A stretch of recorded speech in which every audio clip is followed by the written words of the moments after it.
Okay. To open it up here to it's communion and for Lord's Supper when they came together to celebrate the wine and the bread. So bring together an opening prayer. Dear Almighty Yahweh, thank you for the blessings you give us here as we come together for our communion for you. We bring our hearts right and set things up correctly here with ourselves and follow after the way that you want us to. And we remember you as the sacrifice, as the body and the blood. And we seek off of your path to be one with the Father as you prayed for us.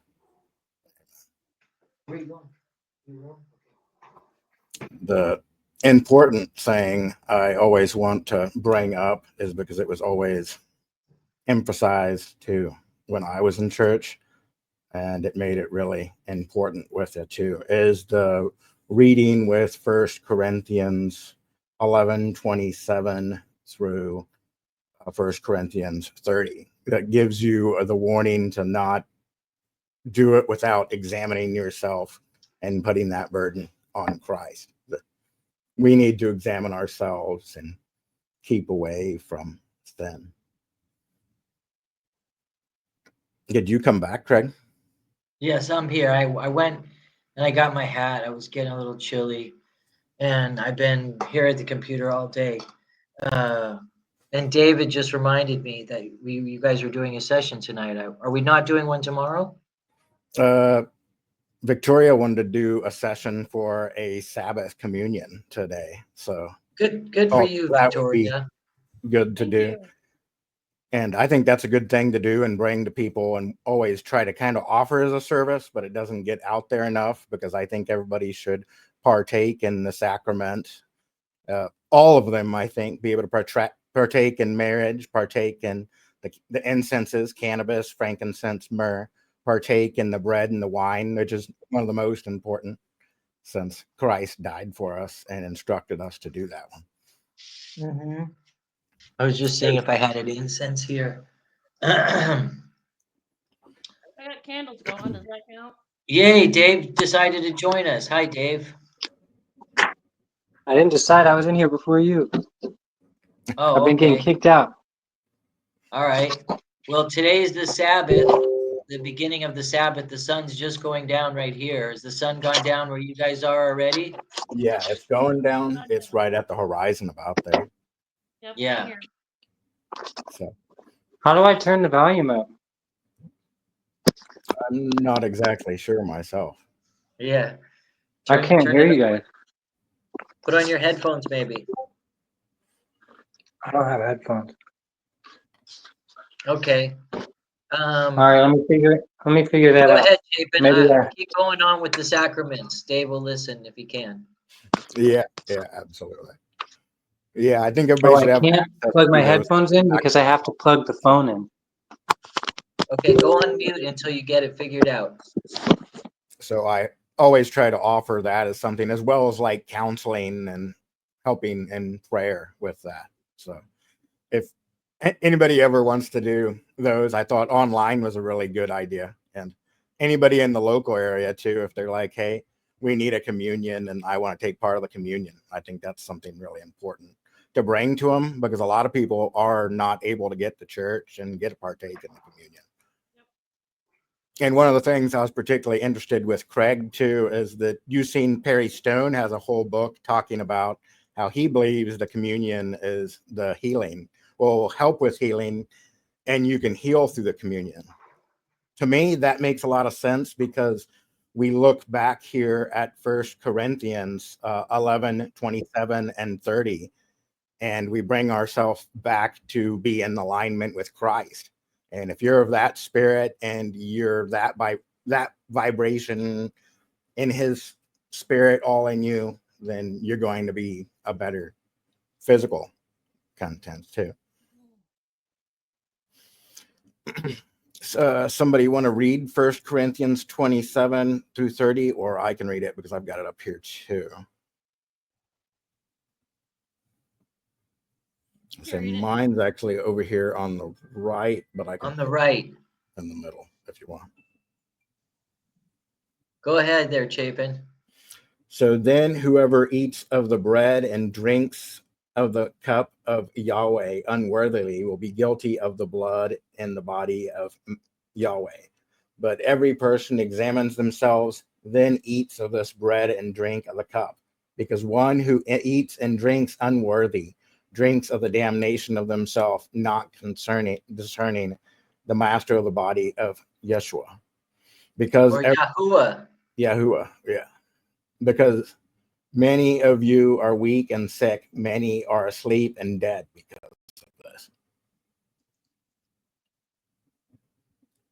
So let me.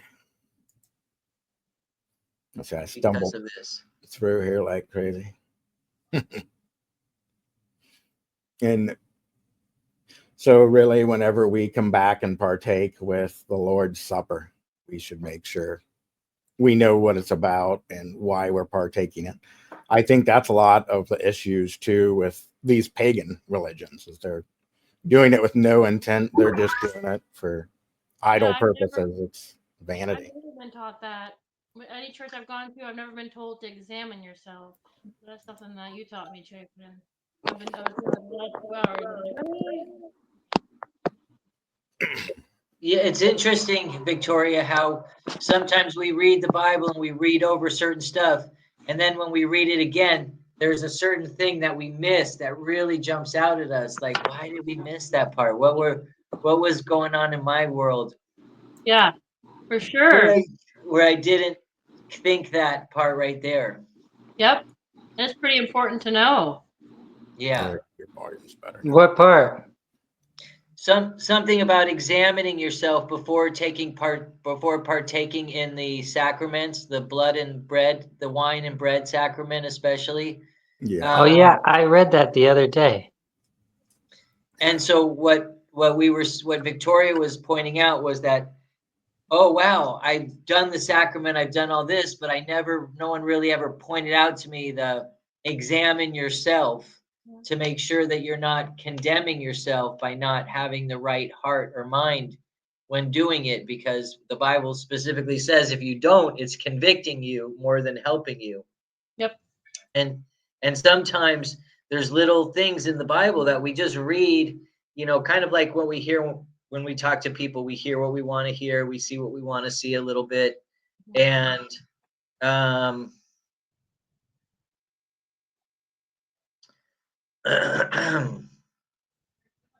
anyway, I feel a little convicted myself tonight. So, but I totally could relate to that when you said that. Like, oh, that really jumps out at me now. And it's funny that I read some stuff too sometimes, and you think I know the Bible so well, and then I'll Yeah. read something, and you're like, oh, I kind of must have missed that part. Like I've read this 50 times. How did I miss that one thing that's jumping out right there now?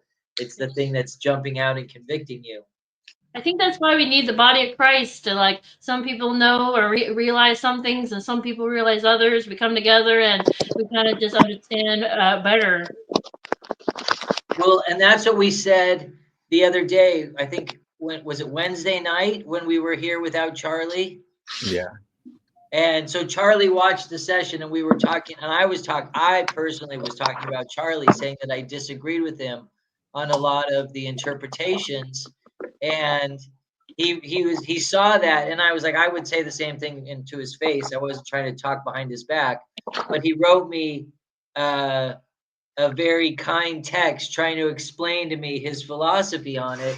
And I'm like, oh, wow, okay, that makes a little more sense. I still disagree with you all the time about different stuff, but I feel like I'm not trying to condemn him. I'm trying to, as the body of Christ, all work together to have a deeper and better understanding, rather than to put anyone down but if we think they're incorrect and we can point it out through scripture, I think we should do that. Yeah, you're right. It does say that somewhere. I'm bad at referring back, but it even says to go back and get somebody. And if they still don't listen, go back and get more people and continue to get more of the congregation and try to kindly help them out and lead them the right way. Don't let them continue to go the bad way, but Right. use Rebuke them and as, correct them in a yeah, loving way, not in some harsh way. right.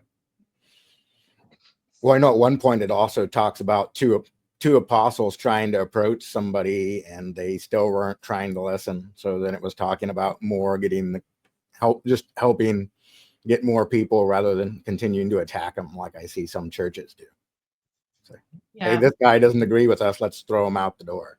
Like, I don't Yeah. understand that. Keep helping them and try getting people to help do that. Because also times I notice with this, a lot of us minister different to people and different people understand the different ways we say stuff. So Yeah. Agreed. it help understand the way we approach it a little bit different. Mhm.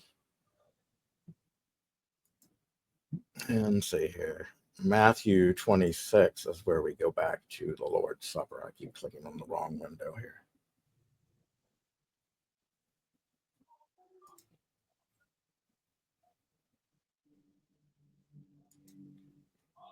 Sam is disappointed at me because he expected to be able to use the computer right now.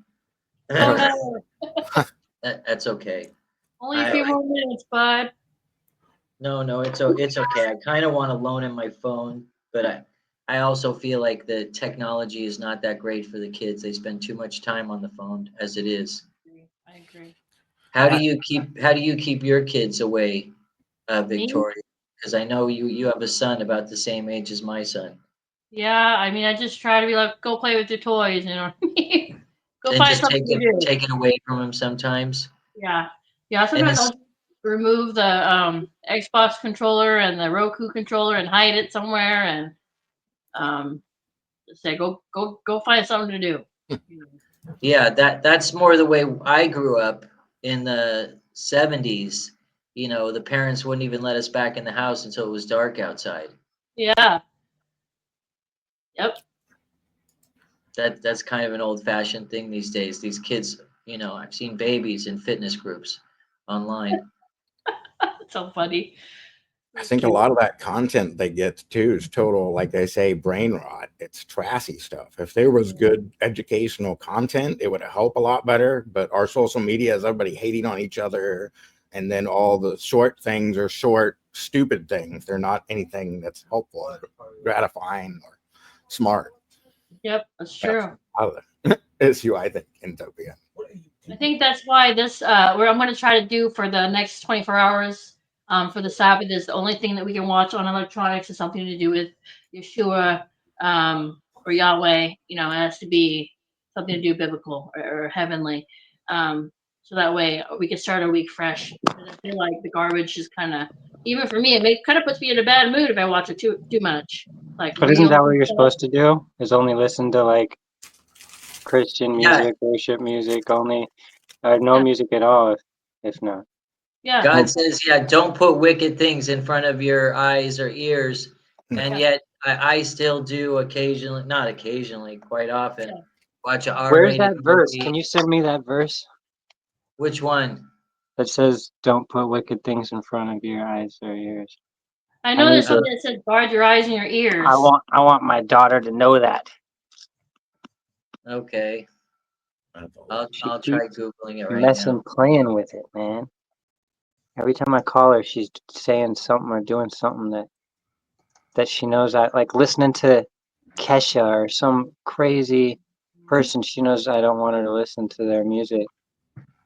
No, And her mom, whatever, I don't have any control because where I'm at, but I I will think deep set down, no wicked thing before mine eye. Psalm 17. Psalm 17. I don't know how to write that down because every time I get out of here, I lose you guys. But it's okay. Guarding your eyes and ears, Bible verses. Text it to me. Set no wicked. Psalm 10, 1 through 3. Psalm 10, 1. Through 3 about no setting wicked. I will set no wicked thing before my eyes. I hate the work of those who fall away and shall not fasten its script to me. Turn aside. I will not cleave. Yeah. So it's from Psalms 10. Oh, no, sorry, I misread that. Psalm 101, number 3 through 6. I saw it as 10, 1 through 3, but I didn't have both pairs of glasses on. I only had one pair of glasses on. So there's a lot of Psalms. Psalms 101. I just read Joel the other night with the kids. It only has 4 chapters. It was like, and chapter 4, we're done. Yeah. New versions got all the Master Yahweh. I like those books because it makes you feel like you like got something accomplished. What, You the actually Minor Prophets? you read the whole book real fast. Like, yeah, man, I'm reading the whole Bible. Yep. Well, and they are good prophets as well. Like Hosea I think it was 7 chapters, was very interesting about marrying the whore.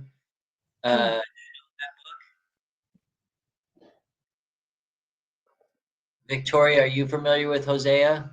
No, I'm not. You He's know, one. for the longest time, I really just reread the gospel. I was just super. I just wanted to know as much about Yahshua as possible, and I have read some of the Old Testament, but I really got to get in there.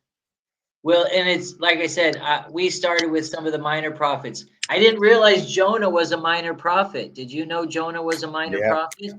Yeah. I have read Jonah, but I didn't know that. A little more familiar. I think actually, Yeah, I think everyone's familiar with Jonah and his life and the story, but I didn't realize he had his own book. For some reason, I thought he was part of somebody else's book. And then I'm like, Jonah is a minor prophet the other night because we wanted to read ones that we could finish in one night. Uh-huh. And even Jonah had some surprises in it, and it was only like I think 5 or 6 chapters long. Right. The kids had a lot of questions about casting lots and things like that. I've got to leave here in about 10 minutes. So Okay, well, go through here too, because if you've got any wine and bread, we can have some communion with it. I'm ready. Dave's trying to commune over there with some cannabis. I think I saw. There we go. He's got the fire-breathing dragon come out of his mouth. But he didn't do it in front of the camera like some other people. Yeah. Yeah. There's quite a bit of that there.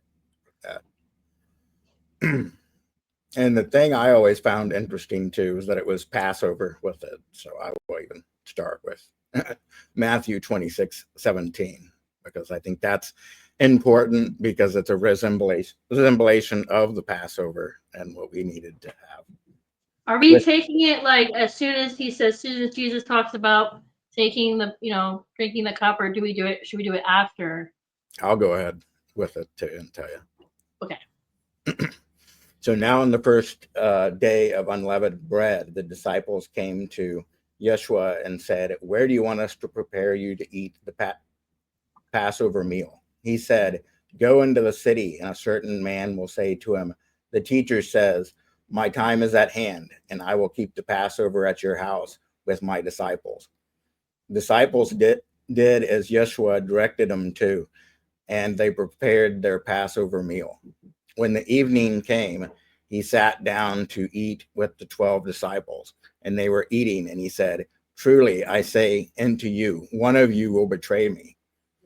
They were very scornful, and one each other asked him, "Surely not I, Master."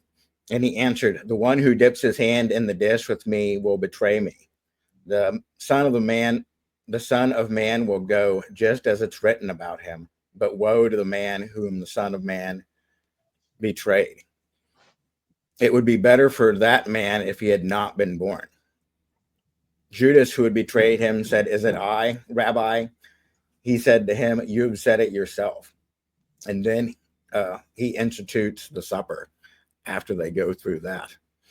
Matthew 26:26, as they were eating, Yeshua took the bread and blessed it and broke it and gave it to the disciples and said, "Take this and eat this. This is my body." And if you've got your cracker, you can take your cracker. Oh, I don't have one.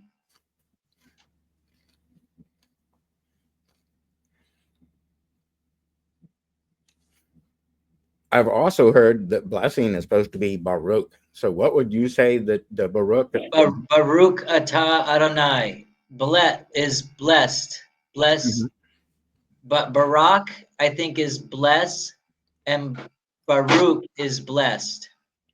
Okay. Because that would be Baruching the bread right there too, right?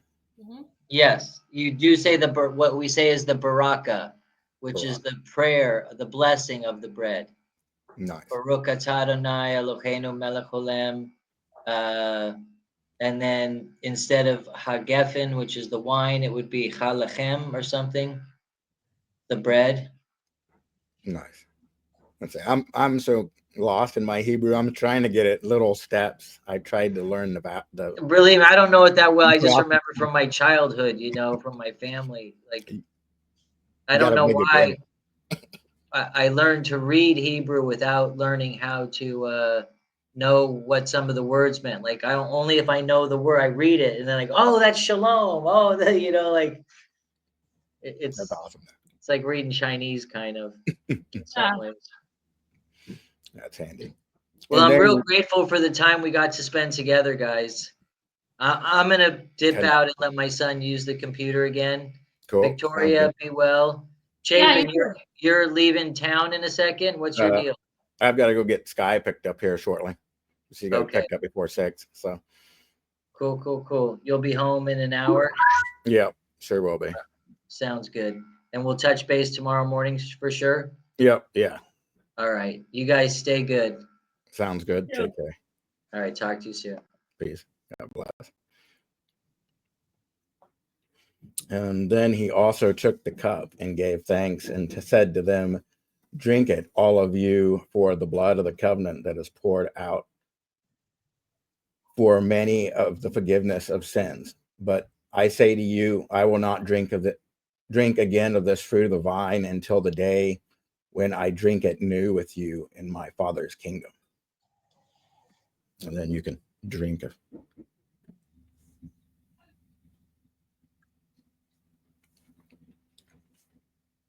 I think that's also great too, that it tells him he'll come back and have it with us again. Yeah. Well, I think the Feast of the Trumpets and the awesome ones at the end are really cool too, because to me, that's a symbolism and looks like it to me that all this is coming together and all that. To me, that's a more exciting holiday there. Yeah, definitely. But cool. Well, thank you, Chapin, for making this happen and stuff. Yeah. But yeah, you have it recorded, right? I do have it recorded. I hadn't decided what to do with the rest of that, if I was going to post it or just grab some clips or what, for sure. Yeah. Could you send it to me if you do? Yeah, sure. Where did Craig go? Should I throw it public? I haven't stopped it yet here. But I can't. Yeah. Is it over? Not quite. Yeah, it's over. I'm going to say in a minute, Man, but yeah. I Craig feel was- so horrible. I missed the whole thing, and this was the first time I ever came in. Oh no.